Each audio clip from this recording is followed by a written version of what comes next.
మహేశ్వరం తుక్కుగూడ మున్సిపాలిటీలోని సూరారం చెరువును పరిశీలించారు హైడ్రా కమిషనర్ రంగనాథ్. సూరం చెరువు 60 ఎకరాలకు పైగా ఉండేదని, ప్రస్తుతం 25 ఎకరాలే మిగిలిందన్నారు.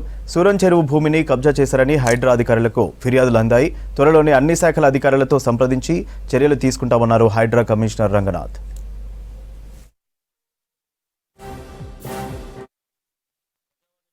ఫిర్యాదులు ఈ సూరం చెరువు తుక్కుగూడ మున్సిపాలిటీ పరిధిలో ఉన్నటువంటి దాని గురించి స్థానికంగా ఉన్నటువంటి వారు ఇక్కడ కంప్లైంట్ ఇవ్వడం జరిగింది. ఇది పెద్ద ఎత్తున కూడా ఇక్కడ కబ్జా అవుతుంది ఇక్కడ అని చెప్పేసి వారు కంప్లైంట్ ఇవ్వడంతో ఇక్కడికి ఫీల్డ్ విజిట్కి రావడం జరిగింది.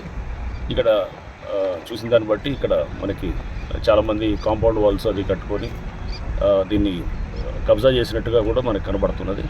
ఇరిగేషన్ ఇంజనీర్స్ తోటి అట్లానే స్థానిక రెవెన్యూ ఆఫీసర్స్ తోటి అండ్ మున్సిపాలిటీ వారితో అందరితో కూడా మేము సంప్రదించాము. సో డెఫినెట్గా ఈ ఎంక్రోచ్మెంట్స్ అన్నీ కూడా ఏదైతే వాటర్ బాడీలు ఉన్నాయో ఇవన్నిటి కూడా ఇమీడియట్గా రిమూవ్ చేయడానికి కూడా హైడ్రా ఇమీడియట్గా చేస్తుంది. సో ఇరిగేషన్ వాళ్ళు ప్రపోజల్ కూడా పంపిస్తే నోటిఫై చేస్తాము.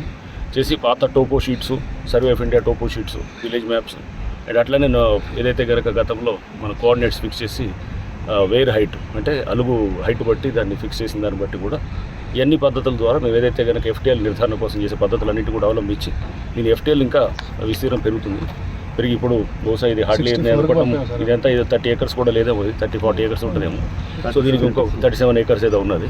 సో ఇంకా దాదాపు 20-25 ఎకరాలు పెరుగుతుంది చెరువు. దీని విస్తీర్ణత పెరుగుతుంది. ఇది రోడ్డు దాకా కనబడుతుంది.